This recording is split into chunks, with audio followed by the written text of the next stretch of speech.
নমস্কার মিষ্টি দিদির হেসেলে সবাইকে স্বাগত আমার মিষ্টি বন্ধুদের। সকালবেলা শীতের সকালে প্রত্যেকে কেমন আছো? তো আশা করি নিশ্চয়ই প্রত্যেকে ভালো আছো। যে যেখানে দেশে থেকে দেশান্তরে যেখানেই আছো প্রত্যেকে ভালো থেকো, সুস্থ থেকো, এটাই কামনা করি। যাই হোক, সকালবেলা আজকে খুবই স্বাস্থ্যকর একটা জিনিস প্রিপারেশন রেডি করছি। সেটা হচ্ছে, দেখো আমার অভিজ্ঞতা খুবই কম বা যতটুকু জানি তাই দিয়ে বলছি যে আজকে করব হচ্ছে, কেউ সবুজ ফুলকপি বলে বা ব্রোকলি বলে। আগে কিন্তু কেউ খেতে চাইতো না, জেনারেলি এটা চাইনিজরা খুব এটাকে প্রিপেয়ার করতো বিভিন্নভাবে। তো বাট এখন কিন্তু আমাদের ওয়েস্ট বেঙ্গল বলো বা বাংলাদেশে এর প্রচুর চাষ হচ্ছে, কারণ মানুষের গুণগত মানটা জানতে শিখেছে বা খেতে শিখেছে। তো যার ফলে কিন্তু মানুষ এটার প্রতি খুবই ওয়াকিবহাল হয়েছে যে হ্যাঁ, এই ব্রোকলি খেলে কি হয়। জেনারেলি আমরা দেখেছি ব্রোকলি খেলে পরে কিন্তু আমাদের কোলেস্টেরল, ব্যাড কোলেস্টেরলটা রিলিজ হয়। তারপরে কিডনির সমস্যা থেকে হয়, যাদের রক্ত স্বল্পতা থাকে তাদের জন্য উপকার, বা ক্যান্সার পেশেন্টদের জন্য তো খুবই উপকার। এছাড়াও কথায় আছে যে ব্রোকলি খেলে নাকি চুলের সমস্যা থেকেও অনেকটা কম হয়।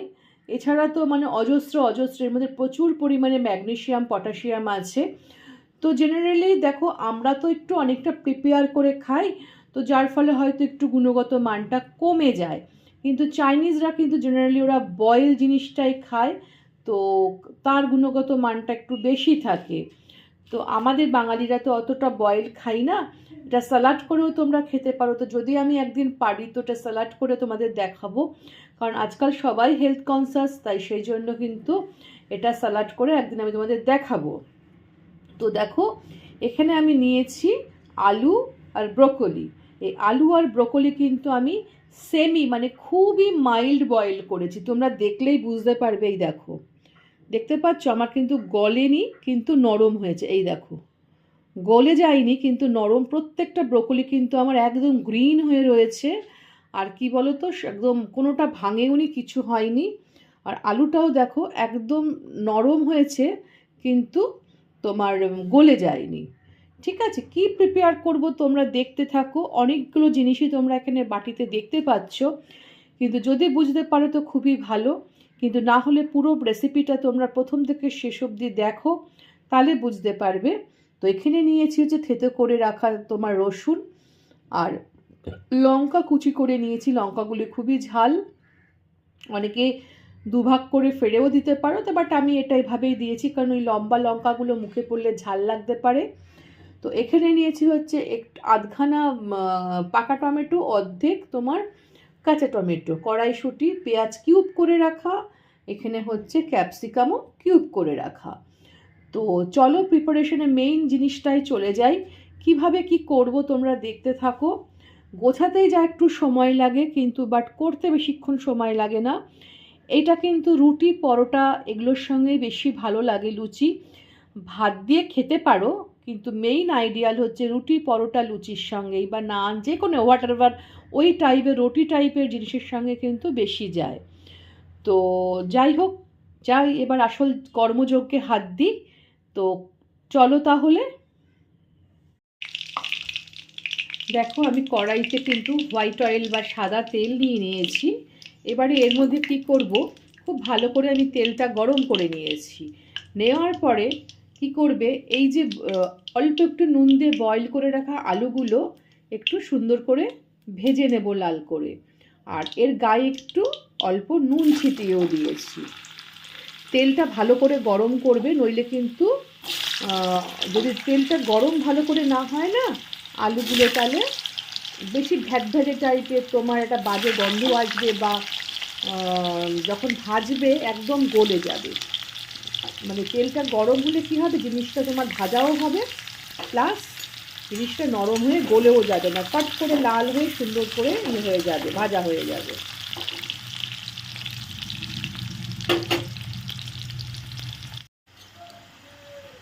দেখো, আমার আলুগুলো কিন্তু সুন্দর করে আমি লাল লাল করে ভেজে নিয়েছি, চাপা দিয়ে দিয়ে কিন্তু ভেজেছি, যাতে আলুটা আমার সেদ্ধও হয়, প্লাস একদম কিউব আকারে থাকে, যাতে গলে না যায়। দুটো দিকই তোমাকে চিন্তা করতে হবে, গলে গেলে কিন্তু ভালো লাগবে না।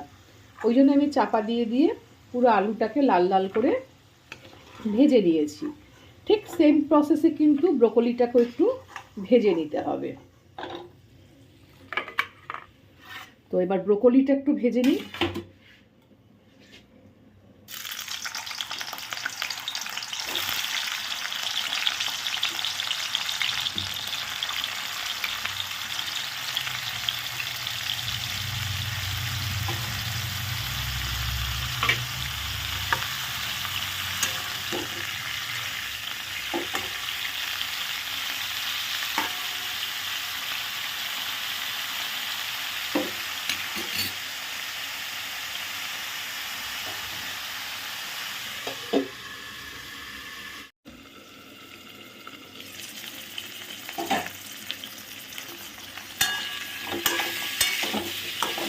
দেখো আমার ব্রোকলিগুলোও কিন্তু নরমও হয়ে গেছে, প্লাস গোটা গোটা রয়েছে।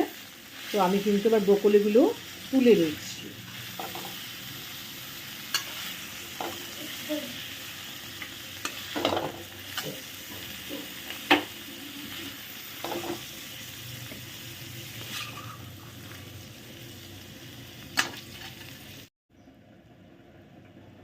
দেখো কড়াইতে আমি আরেকটু সাদা তেল দিয়ে নিয়েছি, কড়াইটা ভালো করে ধুয়ে।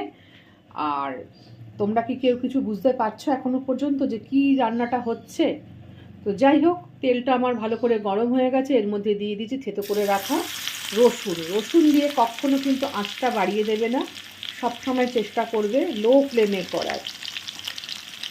তো দিয়ে দিলাম হচ্ছে কালো লঙ্কা, ভীষণই ঝাল হয়, কি বলে বোম্বে লঙ্কা না কি বলে জানি না। এবারে এর মধ্যে দিয়ে দিচ্ছি খুব সুন্দর ক্যাপসিকাম, সবুজ ক্যাপসিকাম। ক্যাপসিকামও শরীরের জন্য খুবই উপকার, আর ক্যাপসিকামটা ভাজতে একটু সময় লাগে অল্প একটু, তাই ক্যাপসিকামটাকে একটু আগে দিয়ে দিচ্ছি। এর মধ্যে কিন্তু আমি নুন টুন কিছু দিচ্ছি না, কারণ নুন দিলেই কিন্তু পট করে গলে যায়। তো নুন আমি এখন দেবো না। দেখতে থাকো কীভাবে করছি। এই যে গন্ধটা বেরোচ্ছে রসুন আর ক্যাপসিকামের, তোমরা করে দেখবে, তাহলে বুঝতে পারবে।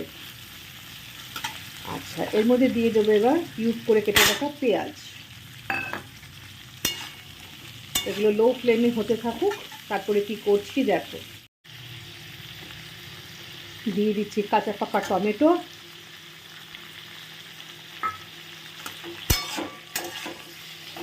প্রত্যেকটা জিনিস যেন গলে না যায় এটা কিন্তু চিন্তা করবে, যে নরম হবে, স্বাদ হবে, সব কিছু হবে, কিন্তু যেন গলে না যায়। গলে গেলে কিন্তু এই প্রিপারেশনটার সৌন্দর্যই বলো, স্বাদই বলো, সব কিন্তু নষ্ট হয়ে যাবে।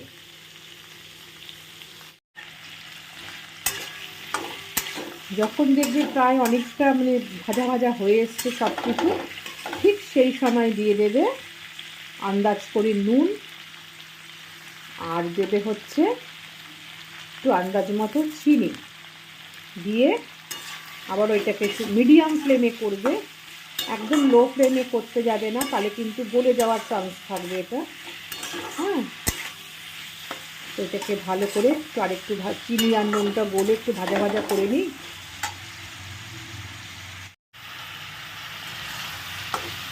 দেখো সুন্দর কিন্তু আমার ভাজা ভাজা হয়ে যাচ্ছে।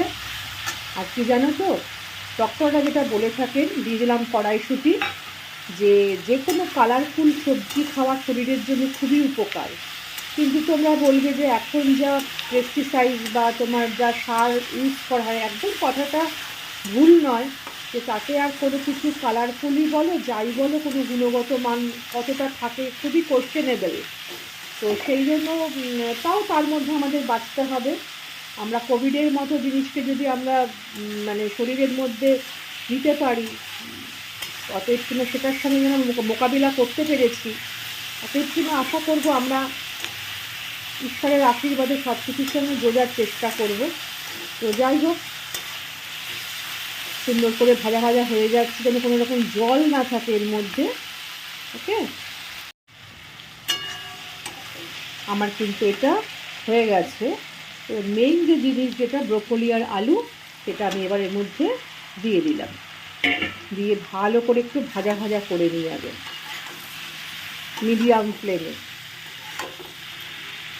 যারা নিরামিষ খাও সপ্তাহে যে কোনো একদিন কি দুদিন, বা এমনিতেও তোমরা যদি নিরামিষ খেয়ে থাকো, তোমরা কিন্তু অনায়াসে এই প্রিপারেশনটা করে খেতে পারো। খুবই সুস্বাদু হয়, খুবই মানে শরীরের পক্ষেও ভালো, প্লাস সুস্বাদুও হয়। আমার কিন্তু প্রায় শেষের পথে। এবার লাস্ট জিনিসটা দেবো সেটা হচ্ছে tomato ketchup. Hot and sweet যে টমেটো সস আছে সেটা একটু দিয়ে দিচ্ছি। দিয়ে লাস্ট যে জিনিসটা দেব, আরেকটু থেতো করা রসুন ওপর দিয়ে দেবে।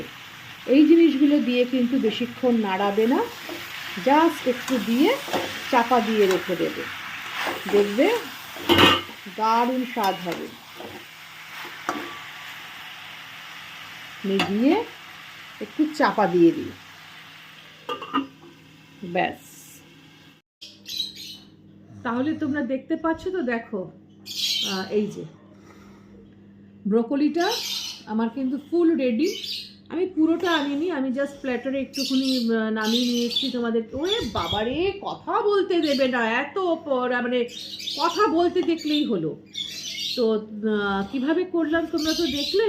আমি কিন্তু দেখেছো কোনো রিচভাবে করিনি। তা তোমরা ভালো লেগে থাকলে কী করবে, তোমরা এভাবে রান্না করে দেখো, তোমাদের তো উপকারিতা বললাম, এর থেকেও আরও অনেক কিছু রয়েছে।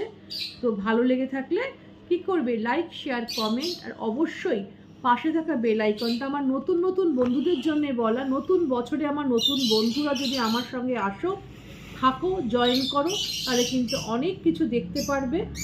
আর যত তোমরা দেখবে তাহলে কিন্তু মিষ্টি দিদির হিসেবে তোমাদের সঙ্গে আমার বন্ধুত্ব তৈরি হবে।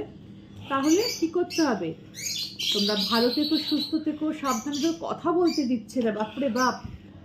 ভালো থেকো, সুস্থ থেকো, সাবধানে থেকো, নিরাপদে থেকো।